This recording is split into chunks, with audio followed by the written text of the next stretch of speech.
मेरा कन्हैया आज भी वृंदावन में आता है गाय चराने के लिए। ग्वाला ने कहा जिससे अच्छा कि हम अपने महल की अपने घर की गाय चराते हैं, अगर हम वृंदावन में जाकर के आश्रम की गाय चराएंगे तो हमें कन्हैया के दर्शन मिल जाएंगे। ग्वाला ने भगवान का स्मरण किया, परमात्मा का भजन करते हुए, गोविंद का ध्यान करते हुए वृंदावन में पहुंच गया। और इसी वृंदावन में पहुंचा और वृंदावन में जाकर के कह रहा है, प्रभु जिस आश्रम की गाय कन्हैया चराने जाता हो उस आश्रम की गाय आज से हम चराएंगे। आज इस प्रभु ने लीलाधारी भक्तों भगवान ने अपने विचार को प्रकट किया, मन वाणी को पवित्र किया। एक संत जी बैठे थे, बोले बढ़िया ग्वाला है, हष्ट-पुष्ट शरीर का है, हमारे आश्रम में बहुत गाय है, ग्वाला से बोल दो कि हमारे आश्रम की कन्हैया गाय चराए। ग्वाला ने कहा ठीक है, अगर आपके आश्रम की गाय चराता है तो हम स्वीकार करते हैं। अब तो रोज प्रतिदिन वह गाय चराने जाने लगा। संतों से कह दिया कि मेरा भोजन मध्यकालीन दोपहरी में भेज दिया करो। सारे संत भोजन लेकर के उसको भेज दिए। एक दिन एकादशी है और वो एकादशी भी निराहार एकादशी है, भीमसेनी एकादशी। और भीमसेनी एकादशी निराहार एकादशी के दिन कोई संत भोजन नहीं कर रहा है और कोई जल नहीं पी रहा है, तो कोई संत भोजन लेकर के ग्वाले की नहीं गया। ग्वाला आज दोपहरी में मध्यकालीन मेला में तड़प रहा है, भूख से प्यास से। कन्हैया बोले देखो आज मेरा भक्त भूखा है, मेरी गायों की सेवा करने वाला मेरा ग्वाला भूखा है, लक्ष्मी भोजन लेकर के जाओ। कन्हैया ने अपने दुपट्टे में अपनी पीतांबरी में उस भोजन को बांध के कदम के वृक्ष से लगा दिया। और इस ग्वाले ने उस भोजन को देखा तो हृदय गदगद हो गया। वारे प्रभु नमस्तोभ्यं भगवते कृष्णाय कुंती में से, हे प्रभु आपने भोजन मुझे भेज दिया।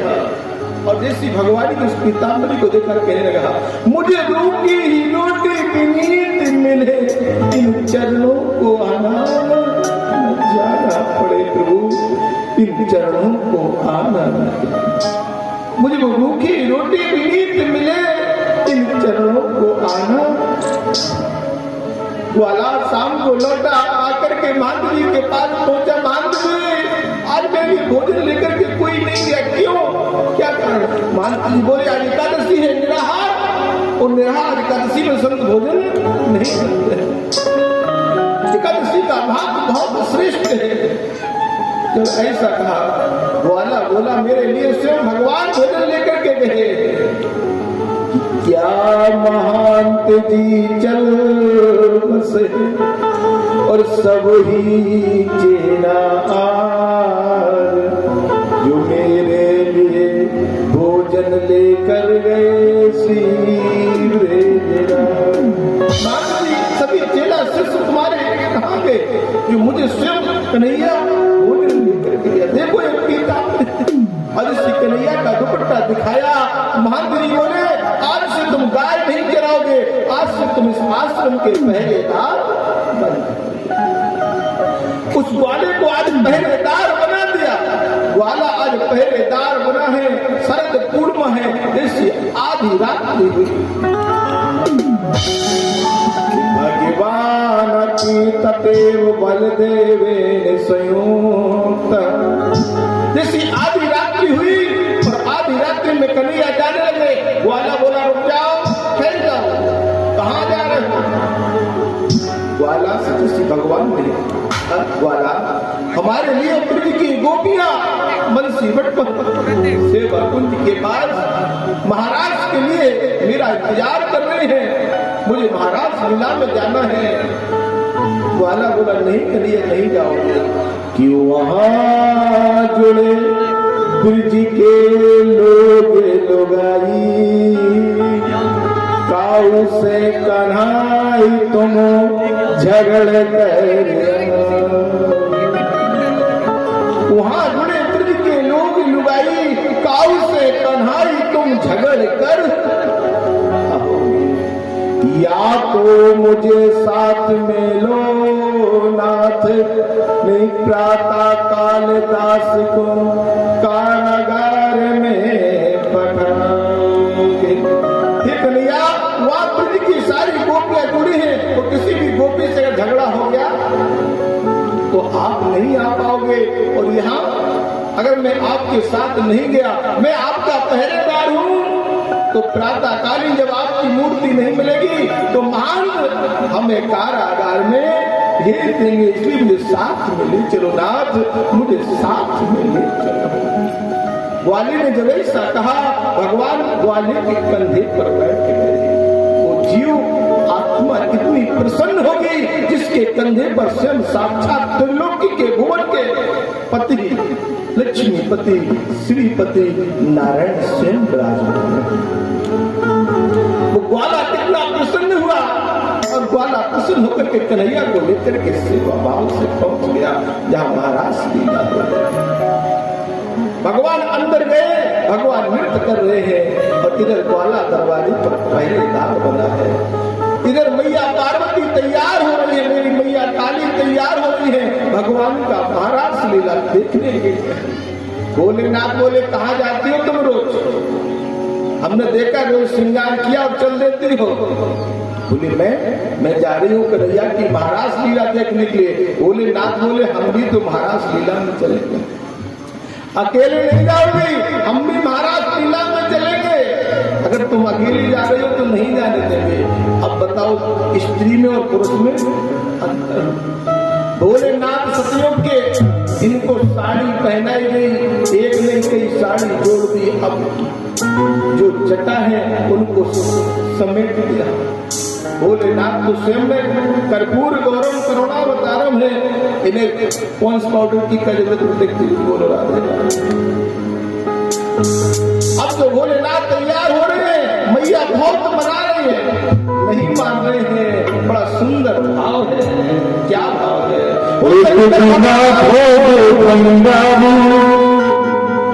एक दिना भोले पंजाबी बन के ब्रज की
पार्वती जी मना के हारी ना माने कि पुरारी वृंदावन।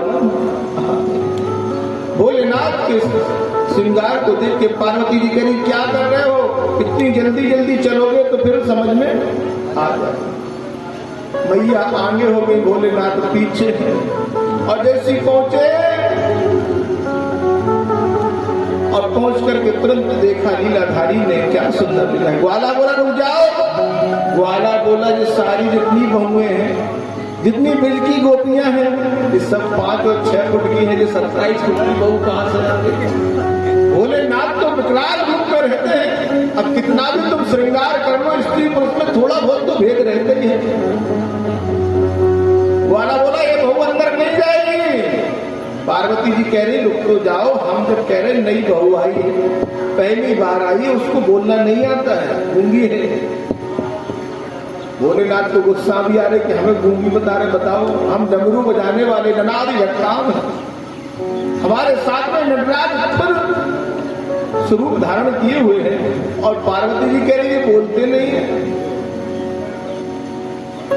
जिसकी हुंकार से, जिसकी आवाज से, जिसकी डमरू से बड़े बड़े राक्षस डगमगा जाते हैं। और पार्वती जी कह रही भोलेनाथ बोलते ही नहीं। बोले चलो कन्हैया के दर्शन करना है, राज महाराज को देखना है, हम स्वीकार कर रहे हैं। ग्वाला बोला ऐसे नहीं। भैया बोलिए अंदर जाओ और कन्हैया से आदेश लेकर के आओ कि नासपति आए हैं। जैसे अंदर पहुंचे और अंदर मेरा कन्हैया नृत्य कर रहा है। कन्हैया के गले से मोतियों की माला टूट करके गिर गई, और इसी कन्हैया के गले से मोतियों की माला टूट के गिरी, और उस माला को तुरंत ग्वाला ने उठा लिया, बाहर निकल के आया। मुझे कन्हैया का आदेश मिल गया है, कन्हैया का आदेश, और इसी कन्हैया का आदेश स्वीकार करके बाहर आए हैं।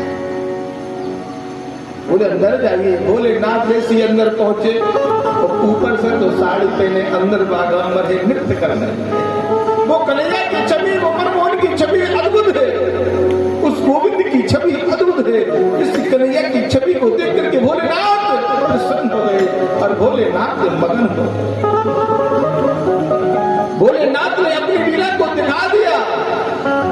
भोलेनाथ कन्हैया की छवि को देख करके कहने लगे, कौन कौन महाराष्ट्र में ताली बजा के बोलेगा, बोलो रासरचैया भगवान की जय हो। आज इस मुकुट को देखा भगवान ने, भोलेनाथ ने नृत्य करने लगे, और भोलेनाथ ऐसा नृत्य कर रहे हैं, ऐसी अद्भुत लीला हो रही है। का मुकुट सिर मोर का, आज इसी छवि को देखकर कन्हैया की, और छवि देख करके कहने लगे, मुकुट सिर मोर का मेरे चित चोर का, दुने न दुने न गन से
Good.